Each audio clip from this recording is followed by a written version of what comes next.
Hello, welcome to Group 6's podcast about the movie Sorry to Bother You. I'm Maya. I'm Angeline. Mia. Janie. And we're going to talk about how it relates to our social inequality class. First, we're going to give you a little bit of a recap of Sorry to Bother You. Cash Green is a broke young man from Oakland who lives in his uncle's garage with his girlfriend in Detroit. She's an artist and an activist, and he lands a telemarketing job at a company called Regalview. He discovers the secret of the white voice, and after he is promoted to a power caller after all the employees at the telemarketing go on strike to get better benefits. This includes his girlfriend, and he learns that Regalview's one of the biggest clients is Worry-Free, which is a corporation offering a lifetime labor contract, which is basically slavery, only to discover that his company is tied to turning workers into human-horse hybrids via cocaine. Steve Lift is Worry-Free's CEO, and he wants to turn Cash into a horse to keep all of these horse people in line. He ends up leaking what happened to the press. It doesn't really go anywhere with the press, but he does end up freeing the horses and destroying Worry-Free and Regalview, and he tries to go back to his old life, but in the end he ends up turning into a horse anyway.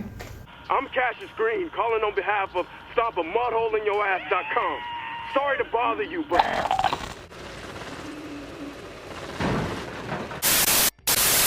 Okay, so what would y'all give the movie out of like 10? 10 being the best. I feel like it's about a 6.5-ish. It was really weird. It is. If you take away the weird part, it was kind of interesting, kind of good. I mean, it had a lot of deep Yeah, meaning. it has you a know. deep meaning, but it was just like... Turn The horse freaked me out. Oh my god, was the horses, they're disgusting, and it's like, it's so bad. I know, and it looks so painful whenever he discovers them in like the bathrooms or whatever. It's like, they're like, just being the horse is physically painful. Yes. I mean, they were shouting out in pain, so Yeah, I and they- could only imagine. Yeah. I would give it, I don't know, I feel like a lot of the like stuff, the deep stuff that they were trying to do kind of just like went over my head a little bit. I did get a little like mostly towards the end when he like freed the horses and stuff. I think like 7.5, 7.5. Mm-hmm. It did drag a couple of times. Yeah. It's a good like 2.5 hour movie. It's kind of long. It is really Yeah. What did y'all think about Cash as like a character? He was really all over the place. Like, I feel like as a friend, he was decent, but then he kind of like stabbed his friends in the back in a way because like it was kind of this whole thing of morals versus the need to live. Yeah, that's like for sure. how he kind of threw everything away just to make money and make a living, you know. Yeah. But to be fair, he was living in his uncle's shitty garage that when him and his girlfriend were about to have sex, the garage opened. So I feel like that's kind of, I get why he chose the money, but he did give up a lot of like, I guess, his morals and his principles for the money. yeah. Which, I mean, if that was true, you wouldn't be with someone or friends with someone who gave up their morals and principles that much, especially for money. Like, it's understandable why, but... I mean, I guess it kind of happens in real life too. Like, I guess the worry-free living quarters, you know, they're targeting lower class people, and like, it's like they don't have the means to choose anything else, and it's like, essentially they're selling their souls to have means to live. Yeah. And like, with Cassius, I feel like it's like a slow and gradual process, just like in real life. It's like they're the Worry-Free and like the Regalview people, they're like manipulating him. Like all of his friends and his girlfriends are girlfriends. That'd be a whole different problem if he had a girlfriend. But his girlfriend and his friend is going on strike, and they're like, don't worry about them, worry about you. You know, you can have the opportunity, right? So they're like kind of manipulating him because they know. Yeah. Just like because they're connected to Worry-Free, they know that how to prey on people. They know that the people who are going into these Worry-Free and this telemarketing thing, that they're at a very bad technical advantage. I guess for less of a better word, like the Baby Daddy billboard. It's literally like a guy, beer belly, wife beater, drinking a beer, saying, "Be a responsible baby daddy." Right? Show the world you're a responsible baby daddy. Right. So, and baby daddy is, I've never heard. I grew up in like not a great part of town, so like a lower economic part of town, and that's a word I've only ever heard like poorer people use. You wouldn't catch like socialites using that word. So like they know who they're targeting. They know who their target audience is. They know how to prey on people. And it's sad, but it's very true. Yeah. It's that reality. Yeah. Also, no one ever uses baby daddy in like a positive way. Yeah, like, that's very true. Like you say, like the father of my child or like husband or whatever, but if like baby daddy, Yeah. no one When ever something uses bad it. coming right after Yeah. Because it just like proves that they're not married. You know, out of wedlock. That's a very old concept, but you know, not living together. Obviously, if they're saying be a responsible baby daddy, that means they're paying child support. Something happened. So, and it's also kind of like poor people. They're like, even if they can do bad stuff, it's because they're pushed into it because of the terrible situations that they're put into. Yeah. Yeah, it's just finding the will to live. I mean, like, there's not much that you can really do about that. So you have to go against social norms. Yeah.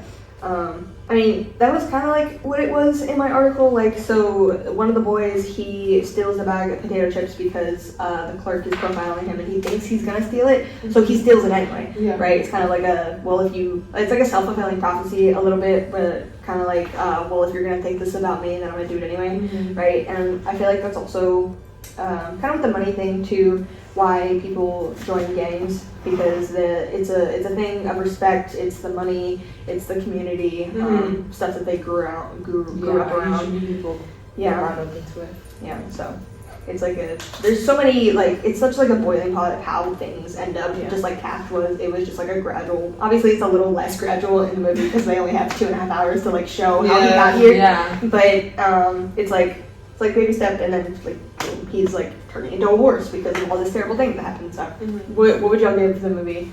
Out of 10. It freaked me out, so I would probably say 5. I would say 5 because like, I don't know, it was just so weird. There's so much. It was. The cinematography was good though. It was good in some aspects. It was too much to take in all at once. So it was like it had to be broken down into. I feel like you would have had to have like a few playthroughs Yeah. to actually get what they were trying to go for. Yeah. Yeah, and like to go into the girlfriend a little bit, she's an artist, she's an activist, right? So, but like she's a sign spinner, right? She creates earrings. The only like space property in her name she has is her art studio, right? So like you can see Cash, he was drawn into the world of being manipulated and whatnot, and he's getting money. And of course the girlfriend, she's going on strike, but you can see how that affects her because she doesn't have a place to live, she doesn't have money, she's running an art studio, right? And even though that could go somewhere eventually, she's not like doing the right thing, isn't getting her anywhere. Given that, what we just talked about, how does your articles kind of conflict? Oh yeah, the conflict there, you think it sticks most with this movie? This movie, Yes. The whole thing of like low income, power, class. It's all just kind of like conflict there. Yeah, I mean, you could add structural functionalist into there, but it's not as dominant as. I feel like another theory that could like stick its head in would be like symbolic interaction, because the whole thing of the movie is he's found a white voice. Right? So people, they hear the white voice and they don't think a scammer, right? It's like they think, oh, he's actually like a businessman. He's like trying. He has my best. What is it? Interest at heart. Use your white voice. My white voice. Like this young blood. Hey, Mr. Kramer, this is Langston from Regal View. So, I mean, it's true. As soon as he starts doing the white voice, like every single person, he's selling what, encyclopedias? I think so. I honestly don't remember. Like, he's selling like encyclopedias or like these pieces, the But it Forest just or goes something like that. to show that it doesn't matter what he's selling. As Yeah. long as he has that white voice, they're automatically gonna think he's so much superior and he knows what he's talking about. Just like, what was he saying, the older guy, about the Ferrari or whatever?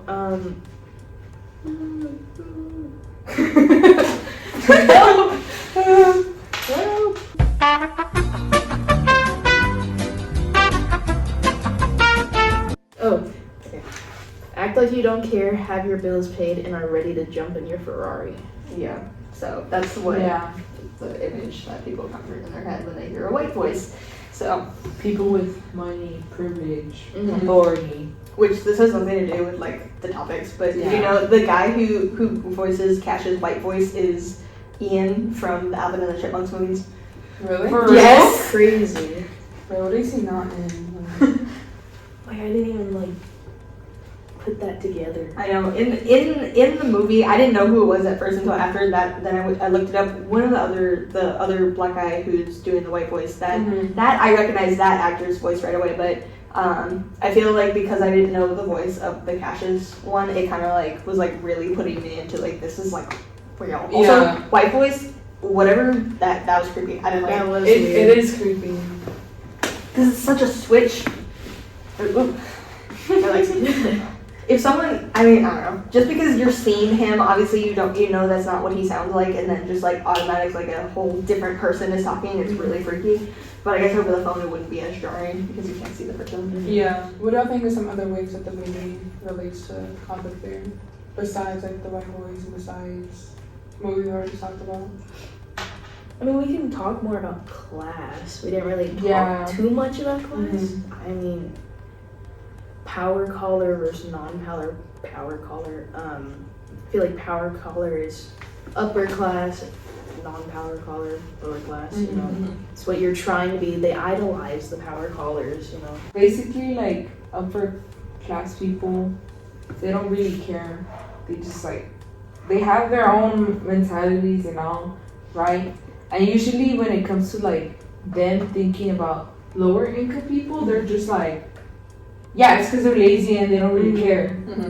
Like they're not working hard enough, or they need to do this to be like us. Yeah. But in reality, they don't really think about like the lower income people and like all their struggles and how Yeah. like it's sometimes it's like hard to keep the light on or like have running water. Like they don't really think about that. They just think everything's like easy to them.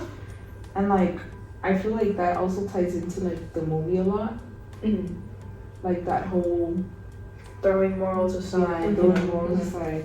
Yeah, kind of like what you were saying about it being easy to them. It's literally depicted in the movie how easy it is for the power collars because they have a golden elevator, right? Only they can use it, right? They go to the top. It's like fine. The other thing they have to do is put in a really long password, which I'm sure that has some like deeper meaning to it that I cannot decipher. But the regular telemarketers, they have to go up the stairs. They don't even have like a regular schmancy or like rusty elevator or whatever. They literally have to take stairs, and the people who make the most money, they have an elevator. Why they need the easier transportation? Because they think everything is easy. Yeah. So It does just go to show that higher class people are always going to think that lower class people just are lazy and they don't have anything because they're not going to see the struggles. Because like the stairs, like what if you were disabled? You can't take the stairs. Yeah. So then you can't work. 'Cause they would never allow you to take the elevator. So yeah, it just goes to show that Yeah, and they're never gonna. well, to tie it into mine, like the higher class people don't really take into consideration that the program was designed to like reduce hunger and to help the families who need it. And like in this case, like STAT benefits are there to help the lower income people, Yeah. which I'm not sure who else ties into. I mean, it kind of goes into mine with like the wealth disparity growing wider and wider. You know, like how the poor is just going to keep getting poorer because the rich is getting richer, and it's not getting smaller Yeah. anytime soon. It's just getting bigger. So, I mean, Which ties into the high income people, they don't really pay taxes as much Yeah. because the low class and the middle class gets eaten up by all that. Yeah. And like yeah, everyone always says, yeah, but you're middle class, you could go up to high class, but in reality you can't because, sorry to say it like this, you're just stuck. Like, And you're spending all your money. you're spending all your money to feed into taxes to help pick up the weight the low income people are leaving behind. But you're also paying what the high income people are not paying. Mm-hmm. So you have all that debt to lapse onto that. So you're Yeah. just like stuck. Stuck where you are. Yeah. You're not going anywhere. Yeah.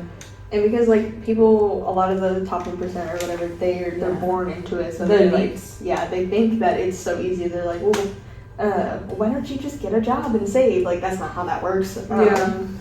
So Because you can't save when there's tons of expenses. You Yeah, know? a lot of people think the saying of like, I'm going to speak in Spanish. Eres, naces pobre y fuiste criado pobre, pero puedes salir adelante. That's not like, it's not true. Like, yeah, you were born poor, you were raised poor. In some cases, you can like see a future out of that poorness, but it's not always guaranteed. You're not like just because you get out of the poorness doesn't mean like, oh, you're set. Like, Yeah. no, you're still there. Still there for a You're while. still there for a while. It's like pretty hard. yeah, and kind of like in the movie, so Cassius, once he finds out about the horse people, he tells everybody, he tells the press, he's able to get a video of like what the horse people are doing, and like the CEO, he knows about it, obviously he leaks it to the press does not care. It just like ends up being like a joke. Yeah. So it's kind of like, even though we're aware of the disparities that are happening, how poor the poor are, how rich the poor are, like it doesn't matter. Like everyone's like a little bit like numb to it, and even people who are trying to change it, like Cassius, he's speaking out, and everyone's just like, Yeah. whoa. Send it up, guys. This is our podcast. Thank you for listening to us. Thank you so Thank much you for for listening. watching. Thank you so like, subscribe. Comment down below your favorite part. Turn on notifications.